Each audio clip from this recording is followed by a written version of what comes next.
बिस्मिल्लाहिर्रहमानिर्रहीम। Federal board, national book foundation, 9th class math, exercise 6.4 question number 4, solve the following right angle triangles.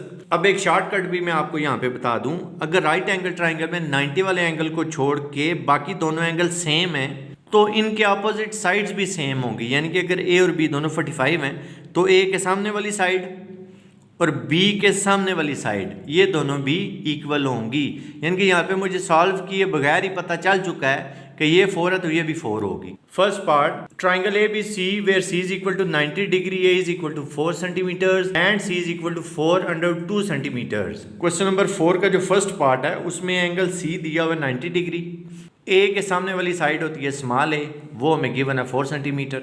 Angle C के सामने जो side है उसको हम स्मॉल ई शो करते हैं और वो हमें गिवन है 4/2 सेंटीमीटर। अब हमने फाइंड क्या करना है, एंगल ए फाइंड करना है, एंगल बी फाइंड करना है और स्मॉल बी हमने फाइंड करना है। अब ये जो दोनों साइड्स हमें गिवन है, सबसे पहले आप इनको यूज़ किया करें। एंगल ए के हिसाब से परपेंडिकुलर है, ये हाइपोटेन्यूज है, तो परपेंडिकुलर और हाइपोटेन्यूज इनमें जो रेशियो बनती है वो साइन है, तो हम साइन कंसिडर कर लेंगे।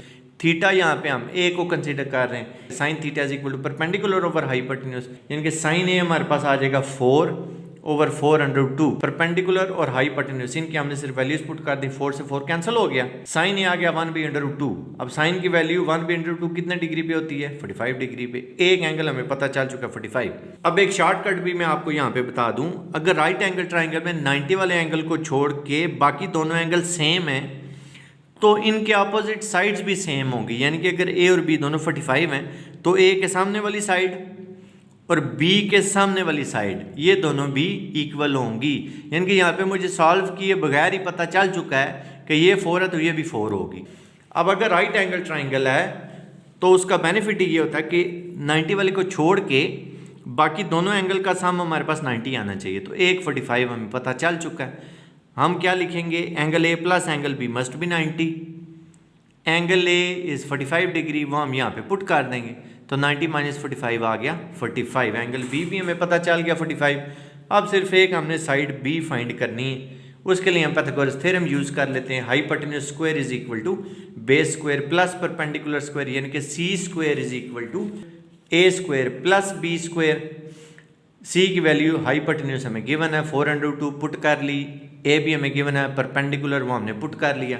इसको सिंप्लीफाई करते हैं, 4 का स्क्वायर हो गया 16/2 का स्क्वायर हो गया 2, 16 2 = 32, 4 का स्क्वायर 16 प्लस हो रहा है, दूसरी साइड पे जाके माइनस हो जाएगा, 32 - 16 आ गया, बी स्क्वायर हमारे पास आ गया 16, दोनों तरफ स्क्वायर रूट कंसिडर किया, स्क्वायर एंड रूट कैंसिल, तो बी हमारे पास आ गया 4 centimetres. Second part, triangle P Q R, angle Q is equal to 90 degree, angle P is equal to 60 degree and PQ is equal to 403 centimeters. Triangle PQR in which angle Q is 90 degree, angle P is 60 degree, length PQ is 403 centimeters. We have to find PR, QR and angle R. Angle R तो यहाँ से सीधा सीधा नज़र आ गया 30 degree होगा, क्योंकि इन दोनों का सम 90 होना चाहिए। बहरहाल प्रॉपर वे क्या है, angle P plus angle R is equal to 90, angle R is equal to 90 degree minus angle P, putting the value of angle P which is 60 degree, we will get angle R is equal to 30 degree. 60 degree के हिसाब से ये base है, ये perpendicular है, ये तो hypotenuse है जो कि चेंज नहीं होता। अब हम डिसाइड करेंगे कि पहले हम परपेंडिकुलर फाइंड करना चाहते हैं या हाइपोटेन्यूज फाइंड करना चाहते हैं। फर्ज करते हैं मैं पहले परपेंडिकुलर फाइंड करना चाहता हूँ, तो मैं देखूंगा परपेंडिकुलर और बेस, जो साइड मुझे फाइंड करनी है और जो साइड गिवन है इन दोनों में रेशियो क्या बनती है। तो परपेंडिकुलर और बेस इनमें रेशियो बनती है tangent, we will consider the tangent, tangent theta is equal to perpendicular of base, perpendicular is Q R, base is 4/3, our theta is 60 degree, तो tangent 60 is equal to Q R over 4/3, tangent 60 is √3, तो वो हमने tangent 60 की value put कर दी, √3 is equal to Q R over 4/3, 4/3 इधर divide हो रहा है तो जाके मल्टीप्लाई हो जाएगा, 4/3 जब √3 से मल्टीप्लाई होगा तो √3 और √3 का स्क्वायर हो जाएगा, हमारे पास 3 आएगा, तो 4 3 = 12, क्यू आर हमारे पास आ गया 12 सेंटीमीटर्स। अब हाइपोटेन्यूज वाली साइड हमारे पास रह गई है, तो बेस और हाइपोटेन्यूज इनमें जो रेशो होती है वो होती है काज। तो अब हम काज थीटा कंसीडर कर लेंगे। Cos theta is equal to base over hypotenuse. Theta हमारे पास 60 डिग्री था, बेस 403 है, हाइपोटेन्यूज हमने फाइंड करना है, उसकी जगह पी आर लिख लिया। काज 60 होता है हाफ, क्रॉस मल्टीप्लाई कर देंगे, पी आर 1 ज़र पी आर, 403 मल्टीप्लाई बाई 2, 4 2 ज़र 8, पी आर हमारे पास आ गया 803 centimetres. Triangle P Q R where angle R is 90 degree, PR is equal to 8 meters and RQ is also equal to 8 meters. Question number 4 का third part है, triangle PQR है, उसमें angle R हमें given है 90 degree, PR भी हमें given है 8 metres, QR भी हमें गिवन है 8 मीटर्स। हमने एंगल P फाइंड करना है, एंगल Q फाइंड करना है और लाइन सेगमेंट PQ फाइंड करना है। जो दोनों साइड्स हमें गिवन है, एंगल P के हिसाब से एक परपेंडिकुलर बन रही है, एक बेस बन रही है। तो परपेंडिकुलर ओवर बेस वो होता है टेंजेंट, तो हम टेंजेंट थीटा कंसीडर कर लेंगे। परपेंडिकुलर ओवर बेस 8 पुट किया, परपेंडिकुलर बेस भी 8 पुट किया, पी आ गया tangent inverse 1 which is equal to 45 डिग्री, एंगल पी आ गया 45।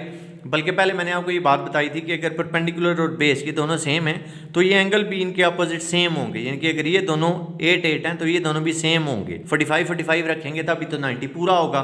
Angle P plus angle Q is equal to 90 degree. P हमारे पास 45 था, पुट किया 90 माइनस 45 वो आ गया 45।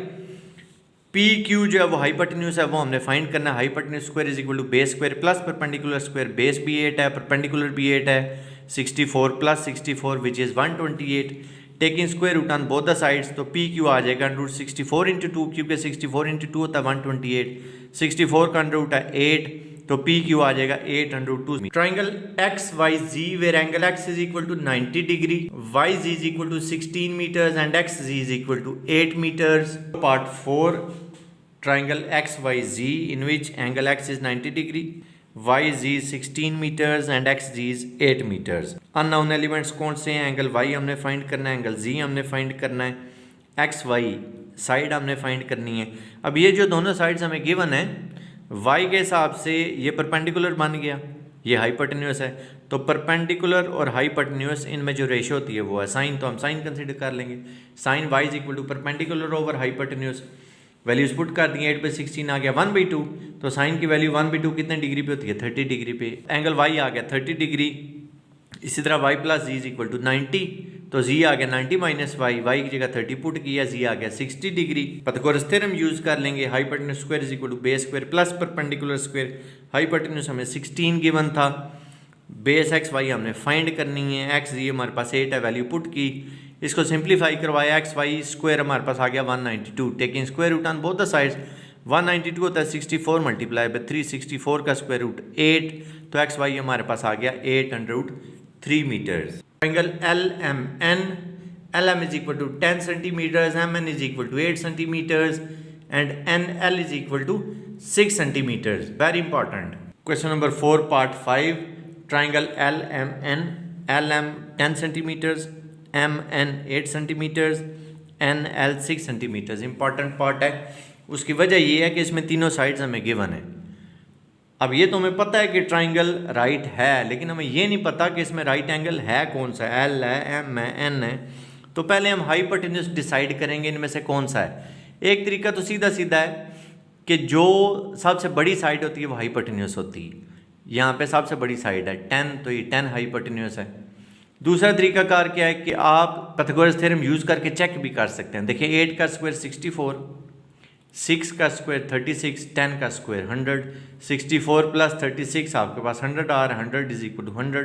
इट्स मीन एल एम हमारे पास हाइपोटेन्यूज है। हाइपोटेन्यूज होता है 90 डिग्री के सामने वाला, यानी कि यहाँ से हमें यह भी पता चल चुका है कि angle N is equal to 90 degree. Angle M find करते हैं, तो क्योंकि तीनों साइड्स गिवन है तो कोई भी रेशो हम यूज़ कर सकते हैं। बहरहाल हम टेंजेंट यूज़ कर लेते हैं which is perpendicular over base. Tangent M is equal to 6/8, तो 6/8 या 3/4, इसका आप टेंजेंट इनवर्स कैलकुलेटर पे कंसिडर करेंगे, तो एंगल एम आपके पास आ जाएगा 36.87 डिग्रीज। एंगल एल भी ये हो सकता था, अगर ये एम है आप इसको एल कह दें, ये एल है आप इसको एम कह दें, तो एक ही बात है, एंगल एम लिख लें या एंगल एल लिख लें, इट्स अप टू यू। तो जब एक एंगल फाइंड हो चुका है तो दूसरा दोनों का सम 90 डिग्री वाली बात कर लेंगे। एल आ जाएगा 90 माइनस एंगल एम, 90 माइनस 36.87, तो एंगल एल आ जाएगा 53.13 डिग्री।